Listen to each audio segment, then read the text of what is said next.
Welcome to another Chef Knives to Go Quick Look product review. I'm Steve Gamache, and what we have this time is the Kohetsu Western, also known as a yo-handled Aogami Super Gyuto 180mm knife.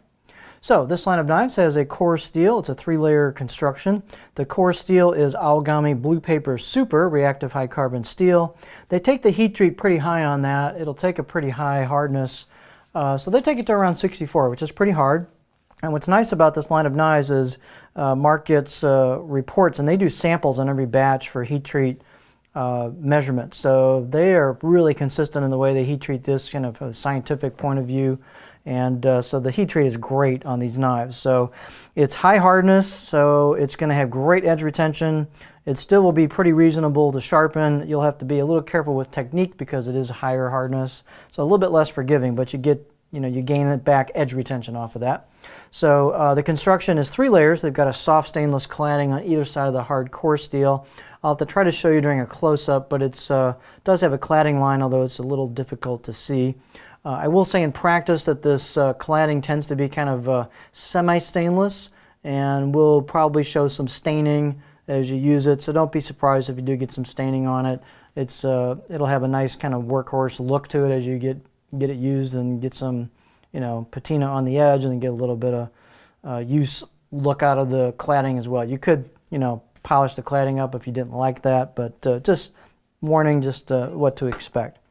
The weight is about 153 grams or 5.4 ounces. The edge length about 175 or about just under 7 inches on the edge. Overall length is about 11.5 inches on this blade. And the spine thickness is typically about 1.9, 1.8, pretty much on the whole knife, all the way down until you get the grind, which starts, contouring towards the edge.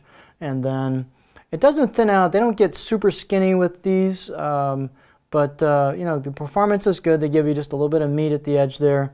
And they don't get super duper skinny on the edge, in the main part of the knife either, but you've got enough, just a little bit of meat back there for some durability, and it's still a very good performing knife. But these babies are serious professional workhorses at home or, of course, in pro environment, but these will get a lot of prep done. The blade height is about 41 millimeters, so it's not very tall.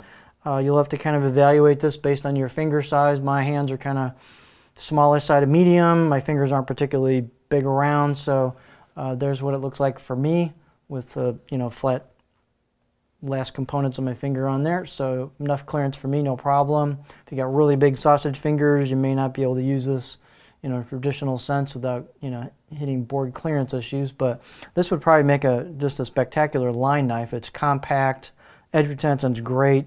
It's got a nice kind of grippy handle on it. So a really cool package. The out of the box edge on these is really good. This is a solid 6, maybe 7 out of 10. Try to get our beauty shot here. Fit and finish is really good on these. They've got a kind of a machine finished on it with vertical machine, sanding marks. You've got embossed kanji on the right side of the blade. The right side of the blade also has some polish to it, where they've kind of thinned that down towards the edge to increase the performance. The left side of the blade, they typically don't do that. So you kind of receive just a traditional finish all the way down to the edge. And you can see some contour there. Let's see if I can show you the cladding line. It's kind of tough to pick up, but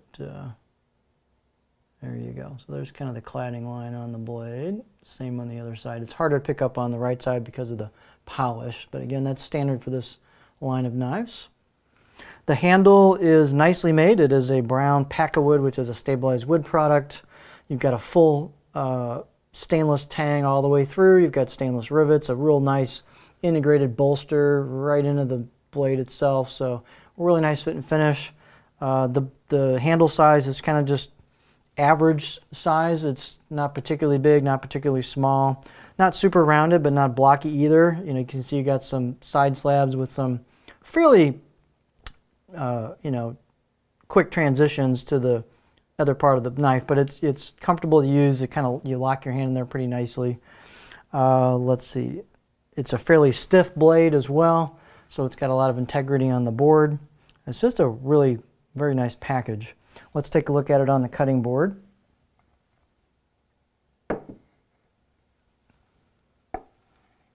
Here is our edge profile. So Nothing real outstanding, peculiar in the attributes. It's just kind of a gentle belly throughout, not a lot of flat at the heel, but you got a little bit. It kind of flows into a stop there, but nothing aggressive. It just kind of flows into the stop.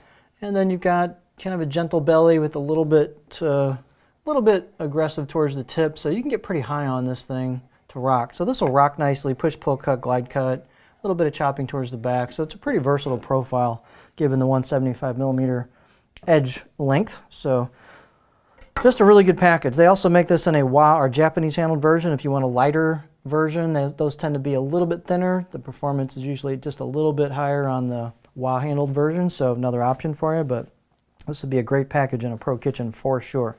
So this is the Kohetsu Western or Yo handled Aogami Super or AS Gyuto 180 millimeter knife.